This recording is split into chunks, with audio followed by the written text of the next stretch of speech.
I'm continuing my reading, and what I'm doing in this series is to read through the entire standard works of the Church of Jesus Christ of Latter-day Saints. This consists of the Bible, the Book of Mormon, the Doctrine and Covenants, and the Pearl of Great Price. I am reading in a chronological order of events, not according to publication or volume, so I will be skipping around a little bit as I move along. Right now, I am still in the book of Deuteronomy, and this is chapter 22. Moses sets forth laws pertaining to lost property, wearing of proper clothes, caring for interests of others, marrying virgins, and penalties for sexual immorality. Thou shalt not see thy brother's ox or his sheep go astray, and hide thyself from them, and thou shalt in any case bring them again unto thy brother. And if thy brother be not nigh unto thee, or if thou know him not, then thou shalt bring it unto thine own house, and it shall be with thee until thy brother seek after it, and thou shalt restore it to him again. In like manner shalt thou do with his ass, and so shalt thou do with his raiment, and with all lost thing of thy brother's which he hath lost. And thou hast found, shalt thou do likewise. Thou mayest not hide thyself. In other words, if you find something that is not yours, you seek out the person that it belongs to return it to them. Doesn't matter what it is. If you can't find them, or if they're too far away for you to go to them, then you keep what you found until they can come and pick it up.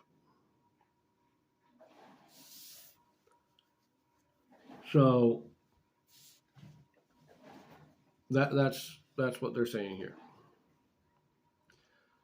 Verse 4. Thou shalt not see thy brother's ass or his ox fall down by the way, and hide thyself from them. Thou shalt surely help him to lift them up again.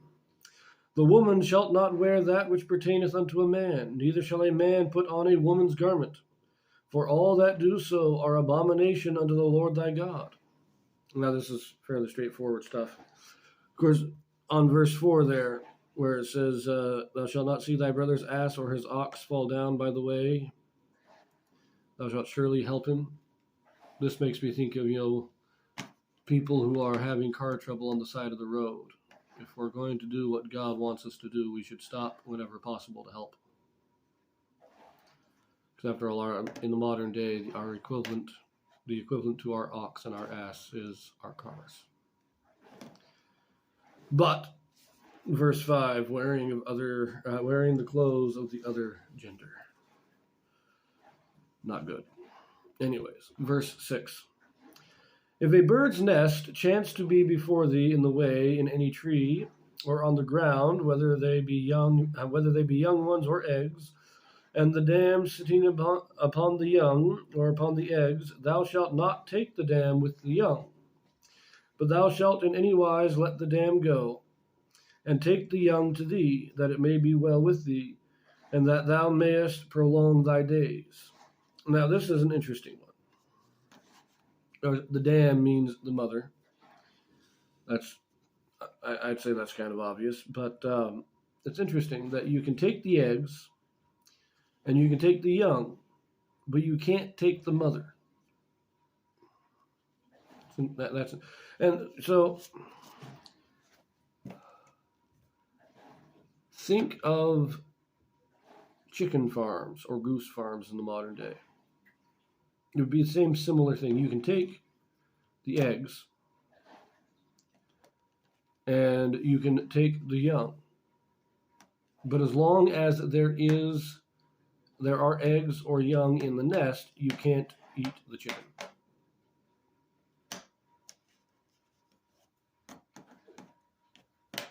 Interesting, isn't it?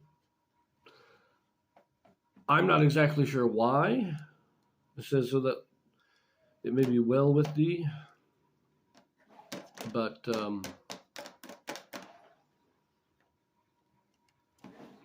I think what it's saying, though, is that you can't take the mother and leave the children behind. You can't abandon the children and force them to fend for themselves. You can take the young, you can take the chickens, you can take the chicks, or you can take the eggs for food, or you can take the chicks and raise them yourself. But you can't And this would be more for the wild birds, if because it's talking about nest in a tree. You can't go out and shoot an eagle or say a goose or whatever, a hawk, a turkey in the wild, whatever, and then just leave the young or the eggs without anybody to care for. If you're looking for food, it is better to take the eggs or to take the young and raise them for food yourself than to kill the mother and leave the children abandoned. I like it. It's interesting, but I like it. Verse 8.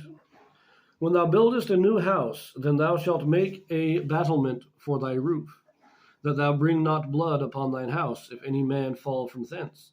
Thou shalt not sow thy vineyard with diverse seeds, lest the fruit of thy seed which thou hast sown and the fruit of thy vineyard be defiled. Thou shalt not plow with an ox and an ass together. Thou shalt not wear a garment of diverse sorts, as of woolen and linen together. Thou shalt make thee fringes upon the four quarters of thy vesture, wherewith thou covenant thyself.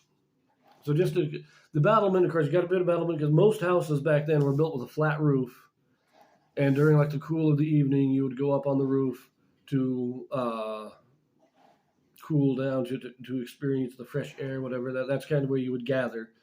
And so the law is that you have to have a railing or battlement around the edges so that people don't accidentally fall off. But then you're not supposed to mix things. And I don't think there's anything inherently evil in mixing things.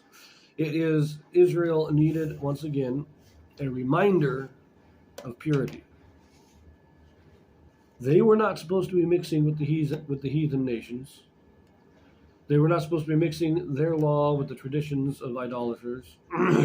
And so they are given this command not to even mix the seeds, not to mix the garments, in order to keep them in remembrance that they are not to mix with others. So, now that might be just my opinion, but that's what I see in this. So now, verse 13. If any man take a wife and go in unto her and hate her, and give occasions of speech against her, and bring up an evil name upon her, and say, I took this woman, and when I came to her, I found her not a maid. Then shall the father of the damsel and her mother take and bring forth the tokens of the damsel's virginity unto the elders of the city in the gate. And the damsel's father shall say unto the elders, I gave my daughter unto this man to wife, and he hateth her. And lo, he hath given occasions of speech against her, saying, I found not this daughter a maid. And yet these are the tokens of my daughter's virginity. And they shall spread the cloth before the elders of the city. And the elders of that city shall take that man and chastise him. And they shall immerse him in 100 shekels of silver, and give them unto the father of the damsel, because he hath brought up an evil name upon a virgin of Israel. And she shall be his wife. He may not put her away all his days. First in 19, immerse, that means a fine. Very odd word. But let us continue this here. But if this thing be true, and the tokens of virginity be not found for the damsel, then they shall bring out the damsel to the door of her father's house, and the men of her city shall stone her with stones that she die, because she hath wrought folly in Israel to play the whore in her father's house. So shalt thou put evil away from among you. So yeah, this is a man accuses his wife, and this is an early accusation. This is saying, before I married her, she was unfaithful. She was not a virgin when I married her. The tokens of the virginity are, the clothes or bed sheets that have the menstrual blood on them, and you take them in and you show them to the elders, and also they would have to be fresh, to prove that she was still a virgin or still a maid. And if it can be proved that she is still a maid, then the man who made the accusation has to pay the father a fine what was it, 70 shekels, or was it 100? 100 shekels. He has to pay the father. And he is never allowed to divorce his wife for any reason. Once he has falsely accused her, she remains his wife, and he has to fulfill all obligations of a husband, including financial support. So now people today may question why the money is paid to the father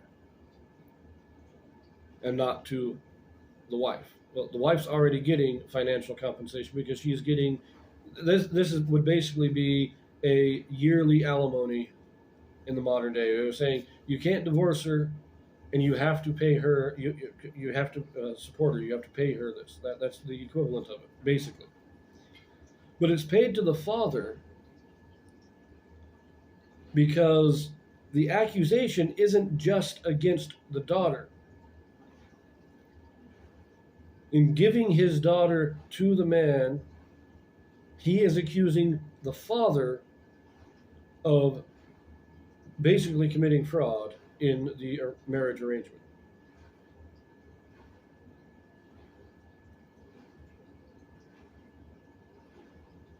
So,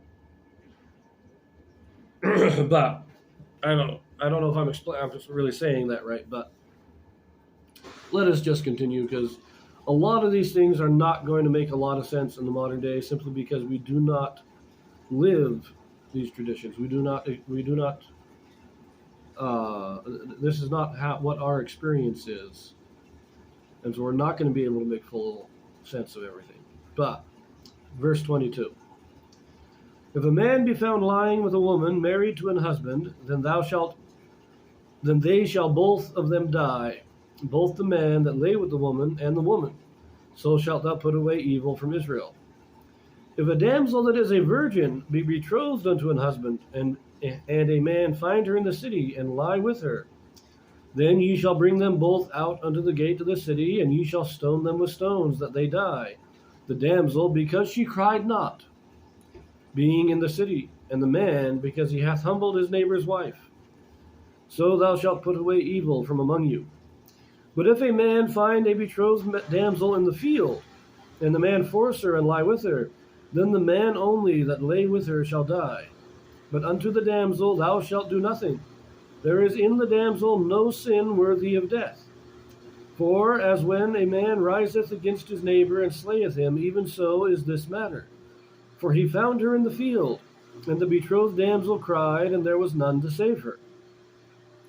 If a man find a damsel that is a virgin, which is not betrothed, and lay hold on her, and lie with her, and they be found, then the man that lay with her shall give unto the damsel's father 50 shekels of silver, and she shall be his wife, because he hath humbled her. He may not put her away all his days. A man shall not take his father's wife, nor discover his father's skirt. Now, I've always loved this law. So this is the way it works. This is the basics of it. There are some assumptions in this law that are being made. And so I love the law, but it can only work in a society where these assumptions are true. First assumption that is being made is that a woman is virtuous, and that if she is actually being attacked and being forced, she will cry out for help. That is the first assumption. The first assumption is that she will call for help if she is being attacked.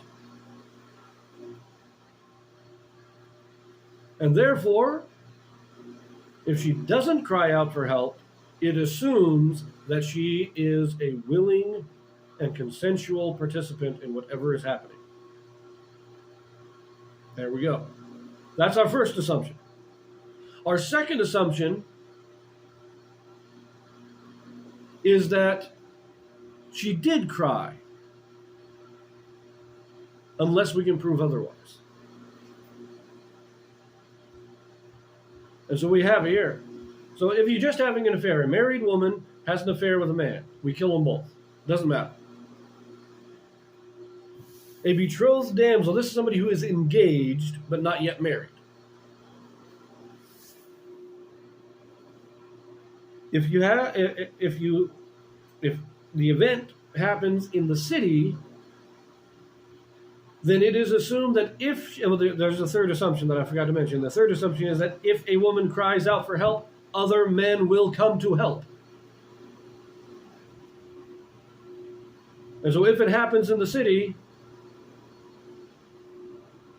the assumption is that if it happened, she didn't cry, because if she did, somebody would have come to help her and would have stopped it, and therefore it wouldn't have happened.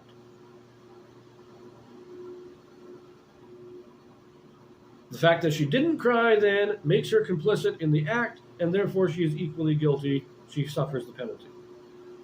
However, if it happens in the fields, out in the country, we assume that she did cry, but there was nobody close enough to hear her. And because of that, she stands clear.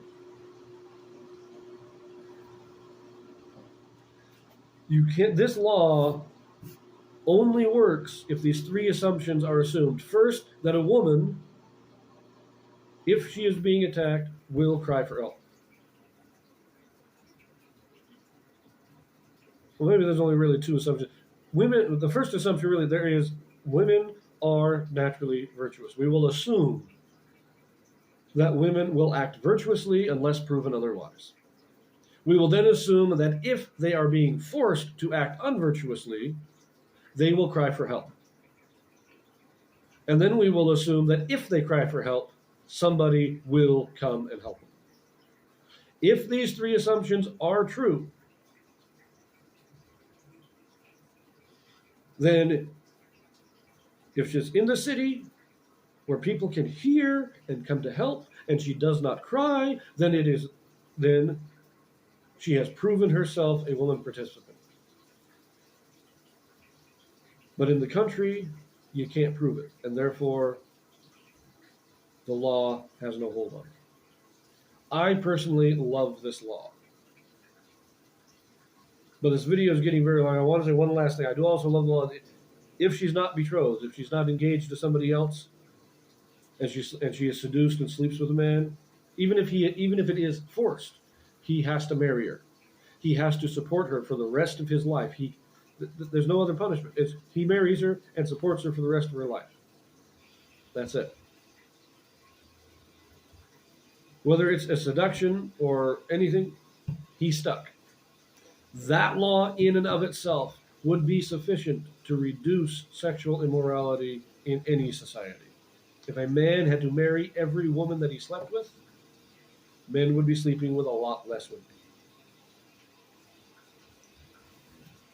Anyways, this video is way too long, so I'm going to end it here, and I'll see you in the next one.